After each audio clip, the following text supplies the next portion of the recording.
When wiring an explosion-proof exhaust fan, especially in a location like a car auction barn where hazardous conditions might exist, it's critical to follow specific guidelines to ensure safety and code compliance.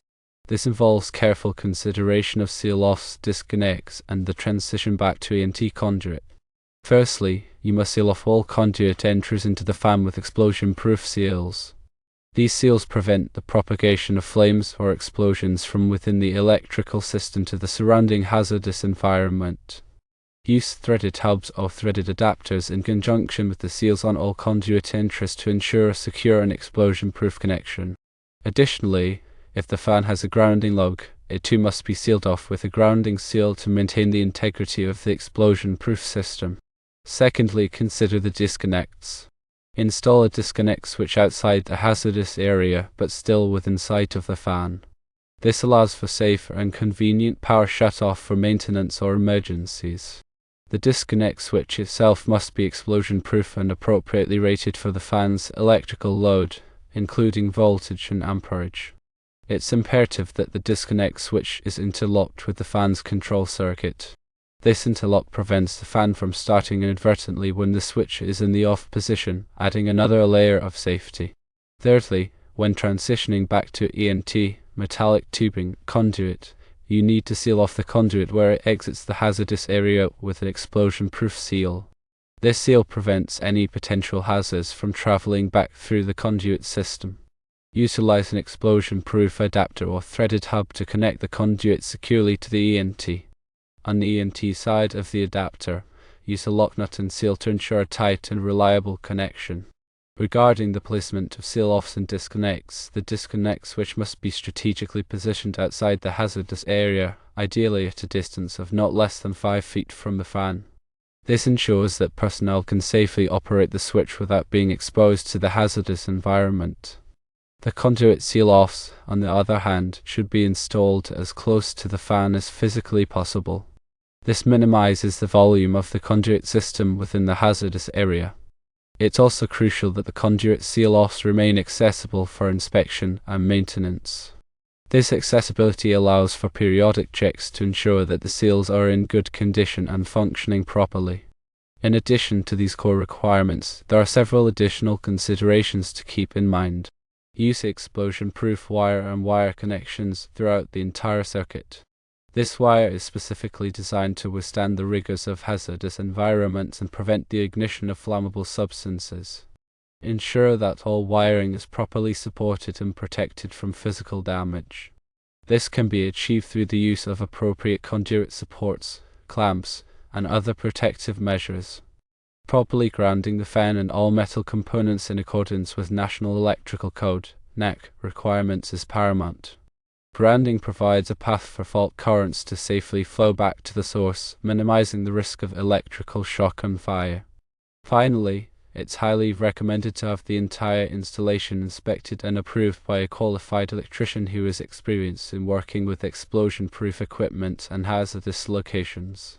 Their expertise can help ensure that the installation meets all applicable codes and standards.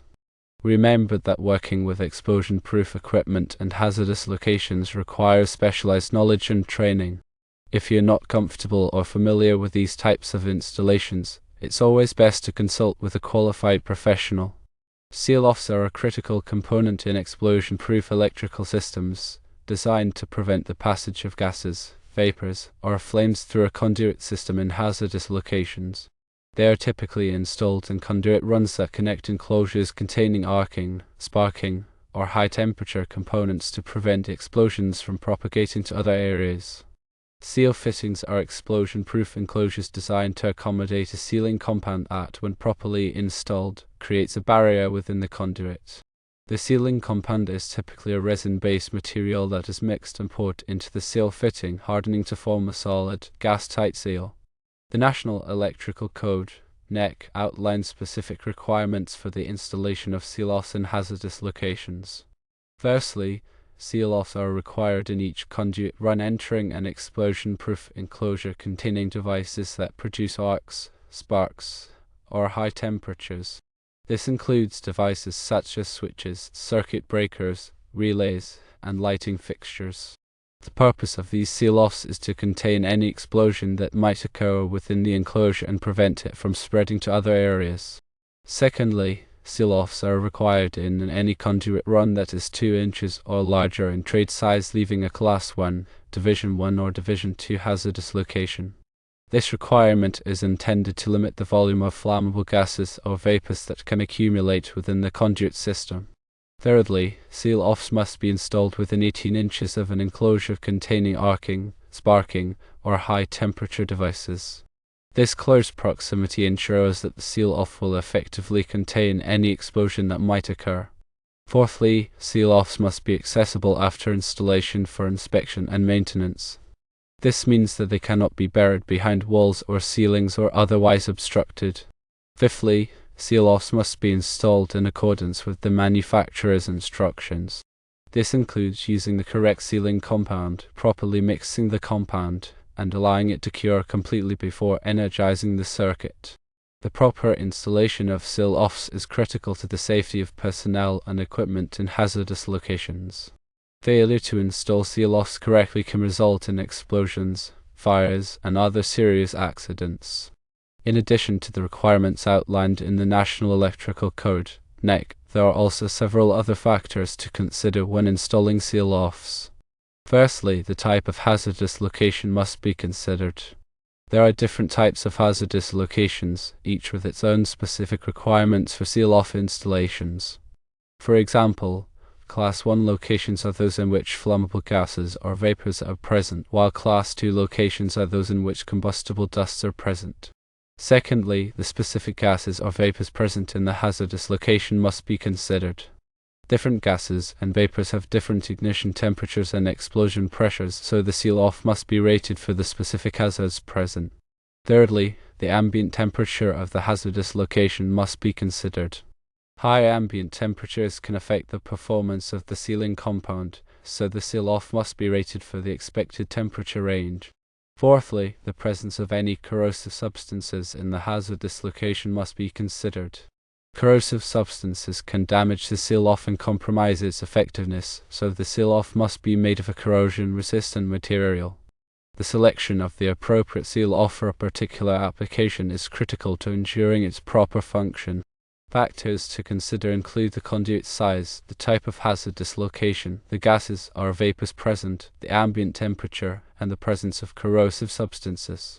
Seal-offs are available in a variety of sizes and materials to meet the needs of different applications.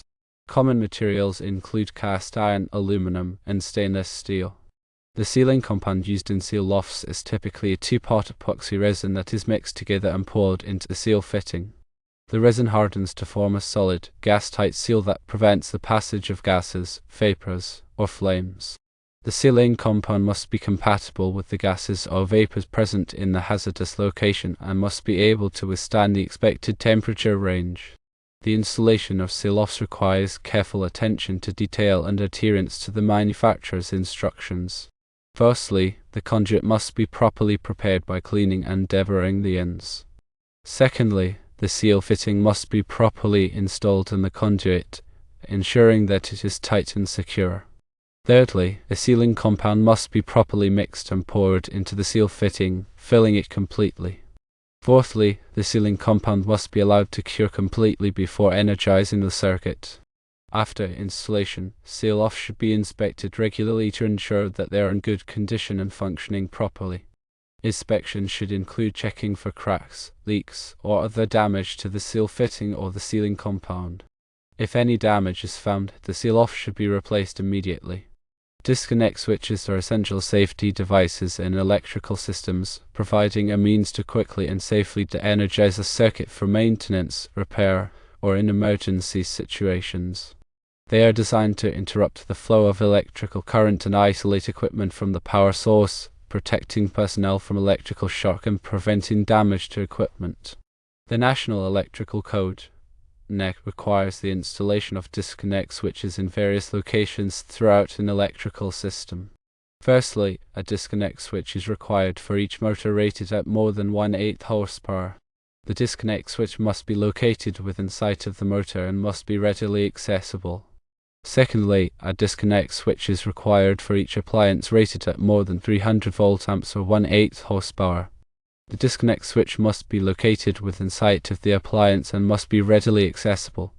Thirdly, a disconnect switch is required for each heating, ventilating, and air conditioning HVAC system. The disconnect switch must be located within sight of the HVAC equipment and must be readily accessible. Fourthly, a disconnect switch is required for each transformer. The disconnect switch must be located within sight of the transformer and must be readily accessible.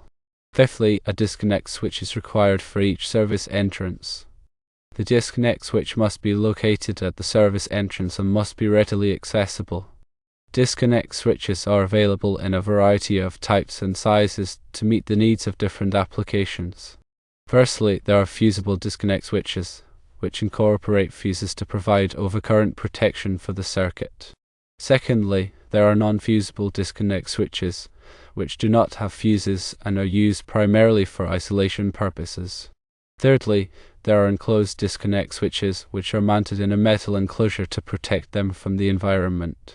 Fourthly, there are open disconnect switches, which are not enclosed and are typically used in dry, indoor locations. The selection of the appropriate disconnect switch for a particular application depends on several factors, including the voltage and current rating of the circuit, the type of equipment being disconnected, and the environmental conditions. Disconnect switches must be properly installed and maintained to ensure their safe and reliable operation. Firstly, the disconnect switch must be installed in accordance with the manufacturer's instructions. Secondly, the disconnect switch must be properly grounded. Thirdly, the disconnect switch must be protected from physical damage. Fourthly, the disconnect switch must be inspected regularly to ensure that it is in good working order. The operation of a disconnect switch is relatively simple. When the switch is in the on position, the electrical circuit is complete and current can flow through the circuit. When the switch is in the off position, the electrical circuit is broken and current cannot flow through the circuit. Disconnect switches are typically operated manually, but some disconnect switches are also equipped with remote control capabilities. The use of disconnect switches is essential for electrical safety. By providing a means to quickly and safely de-energize a circuit, disconnect switches protect personnel from electrical shock and prevent damage to equipment.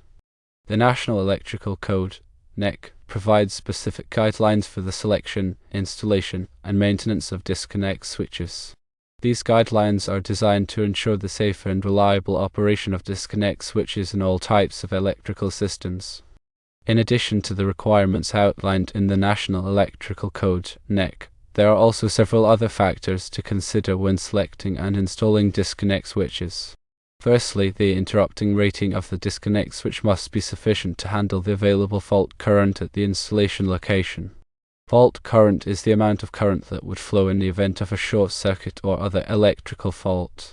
If the interrupting rating of the disconnect switch is too low, the switch may be damaged or destroyed in the event of a fault, potentially leading to a fire or explosion.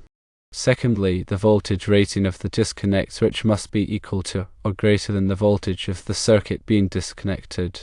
Using a disconnect switch with a lower voltage rating than the circuit voltage can result in the switch failing and potentially causing a safety hazard. Thirdly, the environmental conditions at the installation location must be considered when selecting a disconnect switch. For example, if the disconnect switch will be installed in a wet or corrosive environment, an NEMA 4X rated disconnect switch should be used. NEMA 4X rated disconnect switches are designed to be watertight and corrosion resistant. Fourthly, the type of enclosure used for the disconnect switch must be appropriate for the installation location. Enclosures are available in a variety of materials, including metal, plastic, and fiberglass. The enclosure must be able to protect the disconnect switch from the environment and prevent unauthorized access. Fifthly, the disconnect switch must be properly labeled to identify the equipment it disconnects. This labeling helps to ensure that the correct equipment is de-energized when maintenance or repairs are required. Sixthly, the disconnect switch should be installed in a location that is readily accessible and free from obstructions. This allows personnel to quickly and easily de-energize the circuit in the event of an emergency.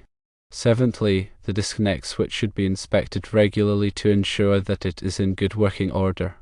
Inspections should include checking for loose connections, damaged components, and proper operation of the switching mechanism. Finally, any repairs or maintenance on disconnect switches should be performed by qualified personnel. Incorrect repairs or maintenance can create a safety hazard. When transitioning from explosion-proof conduit to EMT conduit, it is crucial to maintain the integrity of the explosion-proof system. This transition typically occurs at the boundary of the hazardous location. The following steps should be followed to ensure a safe and compliant transition. Firstly, install an explosion-proof seal-off fitting at the point where the conduit exits the hazardous location. This seal-off fitting prevents the propagation of flames or explosions from the hazardous location into the EMT conduit system. Secondly, use an explosion-proof adapter to connect the explosion-proof conduit to the EMT conduit. This adapter provides a secure and mechanically sound connection between the two different types of conduit. Thirdly, ensure that the adapter is properly rated for the hazardous location. The adapter must be able to withstand the pressures and temperatures associated with an explosion. Fourthly, use a lock nut and bushing on the EMT conduit side of the adapter to secure the EMT conduit to the adapter and protect the conductors from abrasion. The lock nut should be tightened securely to ensure a good electrical connection. Fifthly, ground the EMT conduit system in accordance with the National Electrical Code, NEC. Grounding provides a path for fault currents to safely flow back to the source, minimizing the risk of electrical shock and fire. Sixthly, inspect the entire transition to ensure that all connections are tight and secure. Any loose connections can create a safety hazard. Seventhly, document the transition in the electrical system drawings. This documentation helps to ensure that future maintenance and repairs are performed correctly. In addition to these steps, it is also important to consider the following factors when transitioning from explosion-proof conduit to EMT conduit. Firstly, the size of the EMT conduit must be equal to or greater than the size of the explosion-proof conduit. This ensures that the conductors can be easily pulled through the EMT conduit. Secondly, the EMT conduit must be supported properly to prevent it from sagging or becoming damaged. Conduit support should be installed at intervals specified in the National Electrical Code, NEC. Thirdly, the EMT conduit must be protected from physical damage. This can be achieved by using conduit guards or by routing the conduit in a protected location. Fourthly, the EMT conduit must be installed in accordance with all applicable codes and standards. These codes and standards provide detailed requirements for the installation of EMT conduit in various types of locations. By following these steps and considering these factors, you can ensure a safe and compliant transition from explosion-proof conduit to EMT conduit. Remember to always consult with a qualified electrician or engineer if you have any questions or concerns about the installation. The proper installation of electrical systems in hazardous locations is critical to protecting personnel and equipment from explosions and fires. Failure to follow the proper procedures can have serious consequences. It's important to remember that explosion-proof equipment is not designed to prevent explosions from occurring. Instead, it is designed to contain an explosion within the enclosure and prevent it from spreading to the surrounding environment. The equipment must be installed and maintained properly to ensure that it functions as intended.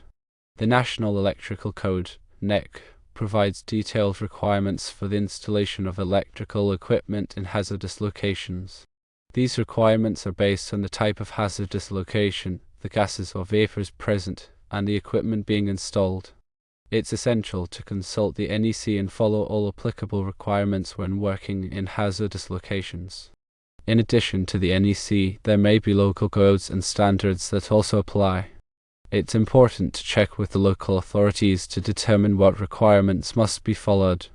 Working in hazardous locations requires specialized knowledge and training. If you are not qualified to work in these locations, you should not attempt to do so. Always consult with a qualified electrician or engineer if you have any questions or concerns. Safety should always be the top priority when working with electricity, especially in hazardous locations. By following the proper procedures and taking the necessary precautions, you can help to prevent accidents and protect yourself and others from harm. Remember to always de-energize the circuit before working on any electrical equipment. Use appropriate personal protective equipment such as gloves and safety glasses. Be aware of the potential hazards in the area and take steps to mitigate them. Follow all applicable codes and standards. If you are unsure about anything, ask for help. By following these guidelines, you can help to ensure a safe and successful electrical installation in a hazardous location.